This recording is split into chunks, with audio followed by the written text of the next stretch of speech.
శ్రావణం mega sale మీ CMR legacy of జ్యువెలరీలో విఏలో 50% వరకు తగ్గింపు. వివరాలకు సంప్రదించండి. ఏకదంతం మహాకాయం తప్తకాంచన సన్నిభం లంబోదరం విశాలాక్షం వందేహం గణనాయకం. నమస్తే రమ్మగారు. నమస్తే జయ. రమ్మగారు, వినాయకుని జననం మనం చాలాసార్లు చెప్పుకున్నాం. మరొక్కసారి వినాయక చవితి సందర్భంగా ఇంకొకసారి ఆయన జననం ఎలా జరిగింది? ఒకప్పుడట దీనికి ఏదైనా అంటే కారణం ఉందా రమ్మగారు? కారణం ఏముంది, ఒక సన్నివేశం, కళ్యాణార్థమా, లోక కళ్యాణార్థమా? ఒక సన్నివేశం, ఆ సన్నివేశం ప్రకారం జరిగింది, లోక కళ్యాణార్థంగా పరిణమించింది అది. ఒకప్పుడు జయ విజయులు విష్ణు పార్షదులు వైకుంఠ ద్వారపాలకులైన వాళ్ళిద్దరూ పార్వతీదేవిని చూడబోయారట కైలాసానికి. అప్పుడు ఆమెతో మాట్లాడుతున్నప్పుడు వాళ్ళు అడిగారట, విష్ణువుకి మేమిద్దరం ఉన్నాం, ఆయన తలవాకిలి కాపలాకి, పరమేశ్వరుడికేమో నంది భృంగి శృంగి వీళ్ళున్నారు వాకిలి కాపలా కాసేందుకు, నీకేమో మా ద్వారపాలకులు లేరు అని అడిగారట. ఆమె ద్వారపాలకుల్ని ఏర్పరచుకోవాలనుకుంది, కానీ అది జరగల. ఆ తర్వాత కాలంలో ఇది జరిగిందనమాట. ఒకసారి ఎప్పుడో పరమేశ్వరుడు ఒక భక్తుడికి వరమిచ్చి అతని పొట్టలో చేరిపోయాడు. మనం మళ్ళీ గణపతి కథ చెప్పుకుంటాం కాబట్టి ఆ వివరాలంతా బాగా చెప్పటం లేదు నేను. అయితే ఏమైంది, ఈ ఫోటో వెళ్ళిపోయాడు, పరమేశ్వరుడు కైలాసంలో లేడు. ఆమె వేచి ఉండి ఉండి ఈయన ఎప్పటికీ రాలేదు, ఆయన ఎక్కడున్నాడు అనే ఒక ఆరాతీగా ఈయన ఈ భక్తుని యొక్క గర్భంలో ఉన్నాడు. దాంతో ఈవిడ ఏం చేసింది, విష్ణు బ్రహ్మ మహేశ్వరులు, బ్రహ్మ విష్ణువు ఇద్దరికి కబురు చేసింది, ఆయన్ని తీసుకురండి అని. వాళ్ళు ప్రయత్నం చేసుకున్నారు, ప్రయత్నం చేశారు. పరమేశ్వరుడు ఇంటికి వస్తాడు. ఆయన బయటకు వచ్చేసాడని, గర్భంలోంచి గజాసురుడి గర్భంలోంచి బయటకు వచ్చాడని, ఆయన ఇంటికి వస్తున్నాడని కబురు వచ్చింది. ఆయన వచ్చే లోపల ఆవిడ కొన్ని రోజులుగా ఆయన కోసం వేచి ఉండి ఆవిడ శుభ్రంగా స్నానం అది చేయలేదని అనిపించింది. ఆయన రాక కోసం వేచి ఉండి ఆమె ఏం చేసిందట, తలంటి పోసుకుందాం అనుకుంది. తలంటికి నలుగు పిండి అవి సిద్ధం చేసుకుంది. ఉన్నారు చలికత్తలు వాళ్ళు వీళ్ళు. ఆ నలుగు పిండిని ఇలా నలుపుతుంటే అదొక చిన్న బంతిలాగా, ఆ బంతికి కొంచెం కాళ్ళు చేతులు పెట్టినట్టుగా కనపడింది ఆవిడకి. ఇది చూసేసరికల్లా ఆవిడ భర్త వస్తున్నారు కదా, ఆయన ఆలోచనల్లో ఈ నలుగు పిండిని ఒక బొమ్మగా చేసింది, అదొక బాలక రూపంలో కనపడింది. ఈవిడికప్పుడు గుర్తొచ్చింది, మనకి ద్వారపాలకులు ఎవరు లేరు, భర్త వస్తే తెలియజేస్తారని బాలక రూపంలో ఏర్పడిన ఈ నలుగు పిండిని ప్రాణం పోసి ఒక బాలుడిగా చేసి వాకిట్లో నుంచోబెట్టింది. ద్వారపాలన చెయ్యి, ఎవరైనా వస్తే రానివద్దు, నేను స్నానం చేసి వస్తానని చెప్పింది. చిన్నపిల్లవాడి స్వరూపం. నలుగుపిండి అంటే పెద్దగా 6 అడుగుల మనిషి రారు కదా, చిన్న బాలక స్వరూపం. ఆ బాలుడిని బయట నుంచోబెట్టింది. ఆవిడ స్నానానికి వెళ్ళిపోయింది.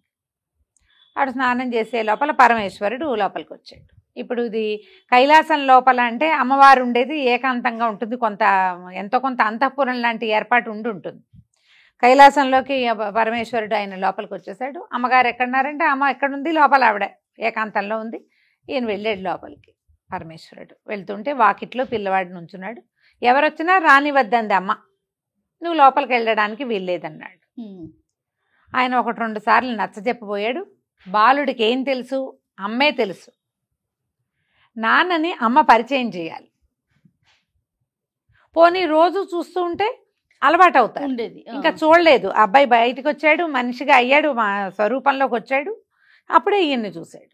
ఈ ఏకాంతంలో ఉండటం వల్ల ఇంకొక మనిషిని పిల్లవాడేమో చూడలేదు, రానివల్ల లోపలికి.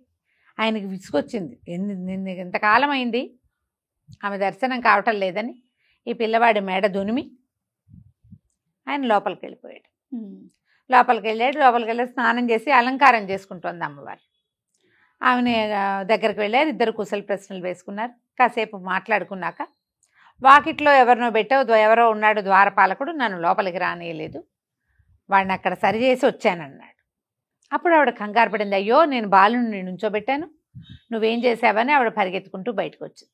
వస్తే ఏముంది, మెడ తెగిపడి ఉన్న బాలుడు కనపడ్డాడు. ఆమెకు పరమ దుఃఖం వచ్చింది. సంతానం లేదు నాకు, నేను ఒక బాలకుని చేసి ఇక్కడ పెట్టుకుంటే వాడిని ఇట్లా చేసావే నువ్వు, పిచుక మీద బ్రహ్మాస్త్రంలాగా ఇంత పని చేసావు, ఈ బాలుడు నాకు స్వరూపంతో కావాలని ఆవిడ దుఃఖించి ఆమె వేదనని సహించలేక, తల లేదు, శరీరం ఉంది, ఇంకా ఈ పైగా ఏం చేశాడు ఆయన, ఈ తల ఎప్పుడైతే ఈ పరమేశ్వరుడి శూలం తగిలిందో ఆ తల భగ్నం అయిపోయింది. శిరస్సు అక్కడే ఉంటే అదే అంటించే పని. కొన్ని కథల్లో ఎట్లా చెప్తారంటే ఆయన 3వ కన్నుతోటి దాన్ని దగ్ధం చేశాడు శిరస్సునంట. అట్లా అలా కనపడదు కొన్ని చోట్ల. ఈ త్రిశూలం తగిలేసరికే అది దగ్ధమైపోయింది. ఇంక ఇప్పుడు ఈయన ఏం చేశాడు, అప్పుడు ఉత్తర దిక్కుగా తల పెట్టుకుని పడుకుని ఉన్నటువంటి ప్రాణి ఏదైనా ఉంటే దాని తలను పట్టుకురండి వీడికి అతికిద్దామన్నారు. గజాసురుడిని ఇంతకుముందు గజాసురుడి సంహారం జరిగాకే కదా శివుడు బయటకు వచ్చాడు. ఈయన గజాసురుడి గర్భంలో ఉన్నాడు.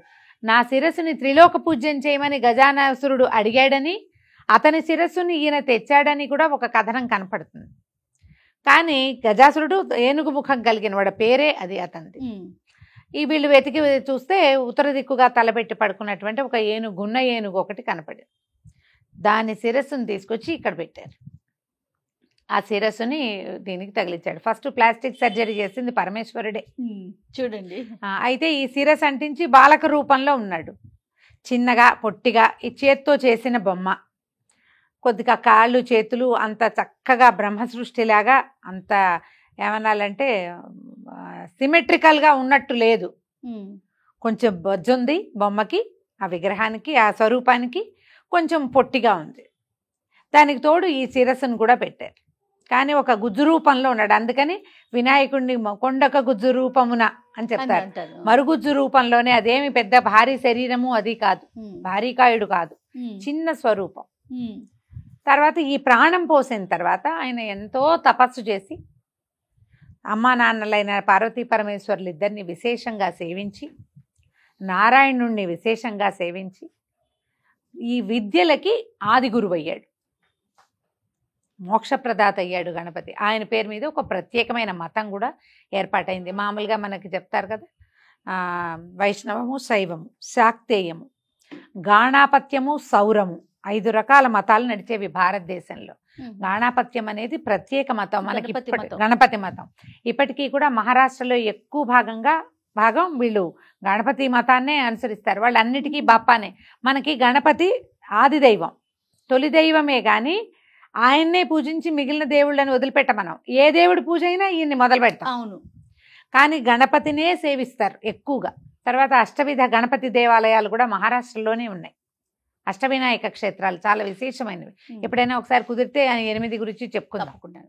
అట్లా ఈయన జననం జరిగింది. తర్వాత ఏం చేశారు, ఈయన్ని గణాలకి అధిపతిగా, అంటే విఘ్నాలకి అధిపతిగా ఈ గణపతినే చేశారు, వినాయకుడినే. ఎన్నో రకాల పవర్స్ వచ్చినాయన్నమాట ఆయనకి. అంటే కొంత అమ్మ నాన్నలు ఇచ్చినవి, కొన్ని ఆయన స్వయంగా తపశక్తితోటి సాధించుకున్నవి. వాటన్నిటితోటి గణపతి మనకి ఆది దైవం అయ్యాడు.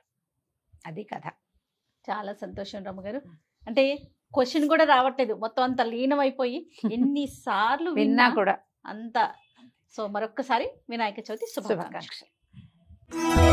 ఏకదంతం మహాకాయం తప్త కాంచన సన్ని